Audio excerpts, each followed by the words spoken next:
আইসা বলে নবী গো ওগো নবী আমি গোশগুলা সব খাইলাম, হাড্ডিগুলা রাখি দিলাম, আমার কামড়া হাড্ডিগুলা কেন চুষি চুষি খাইলেন? ওগো নবী আমি যেদিকে পানি খাইলাম আপনি সেই দিকে ঠোঁট লাগে কেন পানি খাইলেন? নবী বলে আয়েশা তোমার হাড্ডি যদি আমি খাই, আমার হাড্ডি যদি তুমি খাও, তুমি যেদিকে পানি খাইছো সেই দিকে আমি নবী যদি ঠোঁট লাগে পানি খাই, সেই পানিটা আল্লাহর কাছে রহমতি পানি হয়, রহমতি হাড্ডি হয়ে যায়। দুনিয়ার বুকে আমার উম্মত উম্মতিরা খাবে, আমি রাসূলুল্লাহ খুশি হয়ে যাও। লাইক থাকবে কন্ত বাবা বর্তমান যুগের নারী স্বামীর আইটে বস্তু খায় কি খাবে? বুধ একটা আফসার দূর করেছে শাড়ি খোয়া সারা বস্তু খাওয়া যায়, কে যে বিড়ি খায় সেরা সেরা মুখ গুনায়। যেরকম ঠিক না ঠিক? তুই খাসি না তা কাইলাম না, কালকেও না খালু বড় ভাইজি ভাই। কে তো বড় ভাইয়ের সাথে খাস কে? মোর বড় ভাইজি অন্যরকম চাকরি করে, এমনি ভাইজি একটু ফ্রেশ আছে, মাঝে মাঝে ফিল্টার টানে। ঠিক না ঠিক? মা বোনেরা শুনে রাখো, স্বামী ছাড়া বেগুনা পুরুষের সাথে যদি এক লোকমা খানা খাও, ওই দিনকার খানাটা তোর জন্য খাস হারাম। যুবক রে, বিবি ছাড়া যদি অন্য কোনো বেগুনা মেয়ের সাথে খানা খাও, ওই দিনকার খানাটা তোর জন্য খাস হারাম। খানা খাবার মন চলে বিবির সাথে খাও, খানা খাবার মন চলে শ্বশুর বাড়ির বিবির সাথে খাও, একটা করে শূন্য জিন্দা হবে। নাই থাকবে। নবীজি বাড়িতে গেলেন, আয়েশার ঘরে ওই দিন বাতি ছিল, মম ছিল। আয়েশা নবীকে খানা দিলেন, আয়েশা দেখলো নবীজি ঘুমিয়ে গেলেন, আয়েশা ঘুমিয়ে পড়লেন। আয়েশা কিছুক্ষণ পরে ঘুম ভেঙে দেখে রাসূলুল্লাহ ঘরের মধ্যে নাই। আয়েশা পাগল হয়ে গেল, আমার নবী কোনো দিকে গেলে রে আমাকে না বললে যায় না, আমার নবী আমাকে এত বিশ্বাস করে। আয়েশা কান্দে রে, চতুর্দিকে আয়েশা খবর নিল নবীজি কোন দিকে গেল রে। আমার নবী কারো বাড়িতে গেলে আমাকে আয়েশা বলে আমার নবী কোথায় গেল রে, কোনো দুশ্মন আমার নবীকে কোনো ক্ষতি করলো নাকি? চতুর্দিকে খবর ছড়িয়ে গেল। আয়েশা কান্দে, আয়েশা চোখের পানি দিয়ে বুক বেজে যায়। আয়েশা ঘরে থাকতে পারে না, নবীর স্ত্রী। আয়েশা আস্তে আস্তে জান্নাতুল বাকি মসজিদের দিকে রওনা হয়ে যায়। গেতে গেইতে রে আয়েশা নজরে পড়ে, সামনে দেখে রে জান্নাতুল বাকি কবরস্থান। আয়েশা নজরে দেখলো নবীর মতন দেখা যায় জান্নাতুল বাকি কবরস্থান। নবীজির প্রথম স্ত্রী হযরতে মা খাদিজাতুল কুবরা জান্নাতুল বাকির কবরস্থানে শুয়ে আছে। আমার রাত্রি আমার নবী গভীর রাত্রিতে খাদিজার কথা মনে পড়ার সাথে জান্নাতুল বাকি কবরস্থানের দিকে ছুটিয়ে গিয়েছে। আয়েশা চতুর্দিকে খুঁজে নবীর দেখা পায় না। আয়েশা আস্তে আস্তে জান্নাতুল বাকির দিকে নজর করলো, কে রে এটা নাকি আমার নবী নাকি রে? আয়েশা পিছন থেকে নজর করলো, দেখে আমার নবী দোয়া করতেছে আর কাঁদতেছে, আল্লাহ যেদিন তাকে খাদিজা কবরে চলে গেছে আল্লাহ আমি নবী ঘুমাতে পারি না, আল্লাহ আমার চোখে ঘুম আসে না, আল্লাহ আমার খাদিজা কেমন আছে, আল্লাহ আমার খাদিজা কেমন আছে, আল্লাহ আমার খাদিজার সঙ্গে আল্লাহ হাসর ময়দানে সাক্ষাৎ বানিয়ে দিও। আয়েশা পিছন থেকে দেখে আওয়াজ শুনে রে নবীজি খাদিজার নাম ধরে দোয়া করতেছে। আয়েশা মনে মনে একটু দুঃখ পাইল, আল্লাহ নবীজি একজন বুড়ি স্ত্রী বিয়ে করেছে, তখন খাদিজার বয়স ছিল 40 বছর, আমার নবীর বয়স ছিল 25 বছর। আল্লাহ আমার নবী একজন বুড়ি স্ত্রীর এখন অন্তরে ভালোবাসা বলতে পারে না। আমি আয়েশা আবু বকরের মেয়ে কোমল স্ত্রী। 7 থেকে 9 বছর বয়সে আমার আব্বা নবীর সঙ্গে বিবাহ দিয়েছে। আমি নবীর খিদমতে ত্রুটি করলাম না। আমার নবী আজকে আমার নামের একটা গুণের কথা দোয়া বললেন না। আয়েশা না বলিয়ে সোজাই বাড়ি মুখে ফিরিয়ে আসলেন। আমার নবী জান্নাতুল বাকি কবরস্থানে খাদিজার জন্য দোয়া করিয়ে সোজাই নবী বাড়ি মুখে নামাজ পড়িয়ে আসলেন। আয়েশা আস্তে করে নবীর সামনে বসলেন। আমার মতো নারী না, আয়েশা মিষ্টি সুরে কথা বলল, নবী গো আজকে আমি একটা তোমার প্রশ্ন করতে চাই। নবী বলে, আয়েশা তুমি জীবনে কত প্রশ্ন করেছো রে, আজকে তুমি কি প্রশ্ন করতে চাও? আয়েশা বলছে, গো নবী আমি আবু বকরের মেয়ে, আমার আব্বার মোহাব্বতের বেটি, আমি 7 থেকে 9 বছর বয়সে তোমার সাথে বিবাহ বন্ধন দিয়েছি গো নবী। একটা দিন আমি আপনার খিদমতে ত্রুটি করলাম না। ও গো নবী, হযরতে খাদিজা আমার বড় বোঝান, খাদিজা একজন বুড়ি স্ত্রী ছিলেন। তোমার বয়স যখন 25 বছর ছিলেন, খাদিজার বয়স 40 ছিলেন। একজন বুড়ি স্ত্রীর নামে এত মোহাব্বত, এত দোয়া করেন। ও গো নবী, খাদিজার নামে এত ভালোবাসা, অন্তরে এত তোমার কান্দন, আমার আয়েশার নামে একটা ভালোবাসা তোমার অন্তরে নাই। আমার নবী আর কথা বলে না, নবী খালি কান্দে, আমার নবী খালি কান্দে। আমার নবীর চোখের পানি দিয়ে বুক বেজে যায়।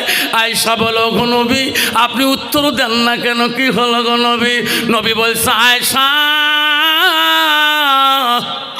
আমার খাদিজাকে কেন তুই বুড়ি বললি রে? আয়েশা, আয়েশা রে, আমার খাদিজার জীবনের কষ্ট যদি একদিনের কষ্ট যদি এক পাল্লায় তোলা হয়, তোমার আয়েশার সারা জীবনের কষ্ট পাল্লা যদি এক পাল্লায় তোলা হয়, আমার খাদিজার জীবনের একদিনের কষ্টর পাল্লা ভারী হয়ে যাবে। আয়েশা রে, আমার খাদিজার জীবনের দুঃখ একদিন যদি তোলা হয়, আর তোর সারা জীবনের দুঃখ যদি এক পাল্লায় তোলা হয়, আমার খাদিজার একদিনের তুল্য সমতুল্য হবে না। আয়েশা, আমার খাদিজা ছিল দুঃখের দিনের বিবি, তুমি আয়েশা হলি সুখের দিনের বিবি। সাদা কাপড় পরাইবে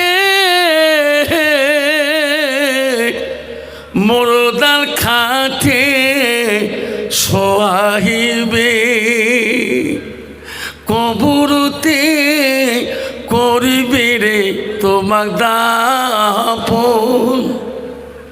পাগল মন অবুঝ মন রে, দিন ফুরাইলে দেখিবির কে আপন। অবুঝ মন পাগল মন রে, দিন ফুরাইলে দেখিবির কে আপন। যারা তোমার অতি আপন, তারাই তোমার পরাইবে কাপন, তারাই তোমাক করিবে রে দাফন, তারাই তোমাক করিবে রে দাফন। পাগল মন মনরে, দিন ফুরাইলে দেখিবির কে আপন। অবুঝ মন মনরে, দিন ফুরাইলে দেখিবির কে আপন। যেরকম ঠিক না ঠিক জোরে বলা। তোর মননের পরে তোর যেদিন দিন শেষ হয়ে যাবে, ওই দিন তোর জন্য আপন জানার কেউ নাই। তোর তাড়াতাড়ি তোর ব্যবস্থা করবে জান্নাতুল বাকির কবরস্থানে। যেরকম ঠিক না ঠিক। মোহাব্বতের ছেলে, মোহাব্বতের মেয়ে, মোহাব্বতের বিবি ওই দিনও করতে পারবে না সমাজের মানুষের কাছে যে আমার স্বামীটাকে 1 ঘন্টার জন্য আজকে দিয়ে যাও। তোমার মোহাব্বতের বেটাও বলবে না। ওই দিন গ্রামের মানুষ তো তাড়াতাড়ি কাফনের ব্যবস্থা করবে। যেরকম ঠিক না ঠিক। কিন্তু বাপজন আমার শোনার চালাম, মুসলমান যদি এই চিন্তা ভাবনা করতো, মুসলমান কোনো দিনও মুসলমানিত্ব হারাইতো না। ও লক্ষ্মীবারে বন্ধু শুনি রাখবা, আল্লাহ রাব্বুল আলামিন কি বললেন? ইন্নাল মুসলিমিনা ওয়াল মুসলিমাত ওয়াল মুমিনিনা ওয়াল মুমিনাত ওয়াল কানিতিনা ওয়াল কানিতাত ওয়াল সাদিকিনা ওয়াল সাদিকাত। আল্লাহ বলল, ও মুমিন বান্দা বান্দিরা, আমার বিশ্বাসী বান্দা বান্দিরা, আমার আদেশকারী বান্দা বান্দিরা, আমার সত্যবাদী বান্দা বান্দিরা, ও মা বোনেরা শুনি রাখো আম্মারা, আল্লাহ রাব্বুল আলামিন ওই জায়গায় নারীদেরও কথা বলছে, পুরুষদেরও কথা বলছে। জোরে কোন সুবহানাল্লাহ। আল্লাহ বলছে, আমার মুমিন বান্দা বান্দিরা, আমার বিশ্বাসী বান্দা বান্দিরা, আমার আদেশকারী বান্দা বান্দিরা, আল্লাহর হুকুম আদেশ একলা পুরুষদের আল্লাহ কয় না, নারীদেরও কথা বলছে। জোরে কোন সুবহানাল্লাহ। কোন তো বাবা বর্তমান মুসলমান আল্লাহর হুকুম আদেশ মানে নামাজ পড়ে? মসজিদে দেখবেন 80 ঘর লোক, 90 ঘর লোক, 60 ঘর লোক, নামাজের বেলা 4 জন আর 5 জন। জোরে কোন? তার নামাজ পড়ে বুড়ে কয়টা, অসল বুড়ে কয়টা, যারা হুঁশ থাকে না, ওই কয়টা জুম্মে দেখে কোনো মতে স্কুল থেকে আসতে, আমার স্কুল তো বক্সিরহাট হাই স্কুলে, স্কুল থেকে আসতে এক মসজিদে নামাজ পড়লাম, মুজু করতে গেলাম। আল্লাহ, এত সুন্দর মসজিদ, উজুখানে এত ভাল লাগে, এত সুন্দর ঘর, এত সুন্দর ডিজাইন আল্লাহর ঘর, যে আধাং দুইটিও গুলগুলিয়ে বুড়ি অচল বসিয়েছে। মক্কা মাস্টার পড়ার নামাজ, আর লোক নাই, বা আমরা দুইজনে সেই ঈশার নামাজের 2 জন, ফজরত 1 জন করি আসি, ভাগ করি নিছি। কই কিড়িয়ে নামাজি লোক কত হইল? সবাইকে 270 ঘর লোক, 270 ঘর লোক নামাজ পড়ে মাত্র ওই 2 জনে ভাগ করিয়া। আর শুক্রবারে খালি বাবা লোন আর চিন্নি কন্ত বাবা, এইরকম ডিজিটাল মুসলমান আছে না নাই? তাহলে মুসলমানের গজব না হবে তা কার গজব হবে? মুসলমানের পিঠাই না হবে তা কার পিঠাই হবে? জোরে কোন ঠিক না পিঠি? মুসলমান আল্লাহর ঘরকে আমাদি বাঁধে দিয়েছেন। আব্বা মনে রাখবে, আল্লাহর ঘরে কি ঘৃণা মনে করেন? মসজিদুল বাইতুল্লাহ, মসজিদ আল্লাহর ঘর। আল্লাহ রসুলের কাছে আব্দুল্লাহ ইবনে মাসউদ প্রশ্ন করলো, ওয়ালা নবী সাল্লাল্লাহু আলাইহি সাল্লাম আইয়ু আমাই হাব্বু ইলাল্লাহু তাআলা, নবী গো আল্লাহর কাছে সবচেয়ে ভালো আমলটা কি? নবী বলল, ক্বালা সালাতু আলা ওয়াক্তিহা, সময় মতে ওয়াক্ত মতে নামাজ পড়াটা আল্লাহর কাছে সবচেয়ে বড় আমল। জোরে বল সুবহানাল্লাহ। আব্বা আমার শোনার চালাম, ও লক্ষ্মীমানের বন্ধুর 1টা ঘন্টা মা বোনেরা শুনে রাখো, পৃথিবীর সব অলিদের অলি ছিল, সব আউলিয়াদের আউলিয়া ছিল, সব পীরদের পীর ছিল। তার বাবার নাম ছিল আবু সালে জঙ্গি মুসা রহমাতুল্লাহ। আবু সালে জঙ্গি এত বড় আল্লাহর অলি ছিল বাবা, খিদার জ্বালায় বাবারে নামাজে দাঁড়াইলে আবু সালে জঙ্গি মুসা রহমাতুল্লাহ আল্লাহকে বলছে, আল্লাহ আমার খিদার জ্বালায় যদি জীবন চলে যায়, আল্লাহ আমি তোর হুকুম নামাজ অমান্য করব না। যেরকম সুবহানাল্লাহ। এত অভাব ছিল, আবু সালে খিদার জ্বালা, মসজিদে আজান দিচ্ছে, আল্লাহু আকবার আল্লাহু আকবার আল্লাহু আকবার আল্লাহু আকবার। যেরকম সুবহানাল্লাহ। আল্লাহর ডাক কত মধু, যেরকম ঠিক না বিঠি? আল্লাহ ডাকলে মনে হয় শুনতে থাকি। দুনিয়ার গান যদি 1 বার 3 বার শোনে গানটা ভালো লাগে না। আল্লাহর ডাক যতবার ডাকবো অতবার ভালো লাগবে। যেরকম ঠিক না বিঠি? মুসলমান এত চালাক, 5 টাকা দিয়ে 1 কাপ চা লক্ষ্মীমারি বাজারে খেয়া 2 ঘন্টা গল্প করে 4 দোকানে, আর ওয়াক্তি ঘরে নামাজে 10টা মিনিট সময় দিতে পারে না। যেরকম ঠিক না বিঠি? আছে না? কত মুসলমান আছে ডিজিটাল। কয় চাচা নামাজ না পড়তে পারি, ইমানটা একটু ঠিক রাখছি। কত এইরকম ডিজিটাল মুসলমান আছে না? নামাজ না পড়ে ইমান কেমন করে ঠিক হলো তার? এই মসজিদ যায় না, নামাজ পড়ে ইমান কেমন করে ঠিক হলো? আবু সালে জঙ্গি মুসা রহমাতুল্লাহ নামাজের আজান শুনিতেছে, খিদার জ্বালায় কাতর। আল্লাহ আমি খিদাতে কাতর হইতে পারি, আল্লাহ তোর ডাক শোনা যায়। আবু সালে জঙ্গি উজু করতে গেল নদীর কিনারে, ঝর্ণা নদীতে উজু করতে বসল। আবু সালে উজুর পানি হাতে যখন নদীর কিনারে নিল, এত খিদারে আবু সালে কান্দে, আল্লাহ খিদার জ্বালা জীবন চলে যেতে পারে, আমি তোর হুকুম অমান্য করব না।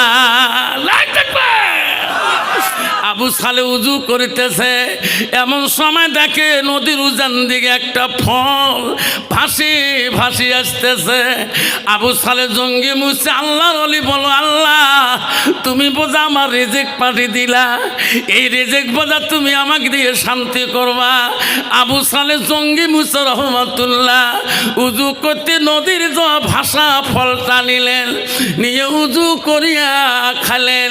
খাওয়ার পরে নামাজ আদায় করে অনুতাপ করলেন, আল্লাহ এই ফলটা তোমার জন্য হালাল হলো না, উজান দিকে ভাসিয়াছিল, এই ফল নিচ্ছে একটা মালিকের গাছের ফল হবে, আমি বিলে পারমিশনে গাছের ফলটা খাইলাম, আল্লাহ তুমি তো আমার ইবাদত কবুল করবা না। আবু সালে জঙ্গি বুঝে রহমাতুল্লাহ বলল, আল্লাহ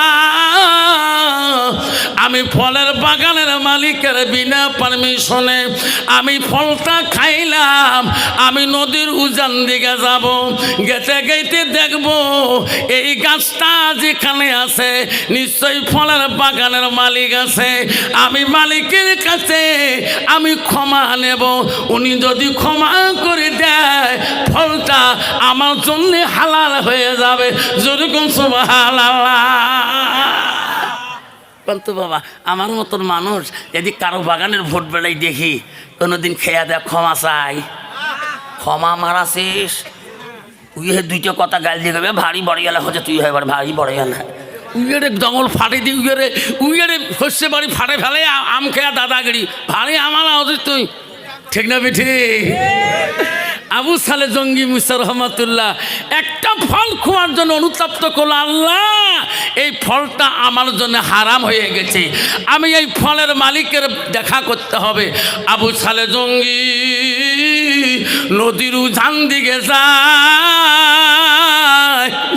আরে ফলের গাছ নদীর কিনারে মেলে না, গেতে গেতে আবু সালে জঙ্গি মুসা রহমাতুল্লাহ গেতে গেতে গেতে গেতে বহুদূর চলে গেল, দিনটা চলে গেল রে, দেখে যে ফল খেয়েছে রে ওই ফলের গাছ, ওই গাছটা নদীর কিনারে ফল নিয়ে দাঁড়ায় আছে।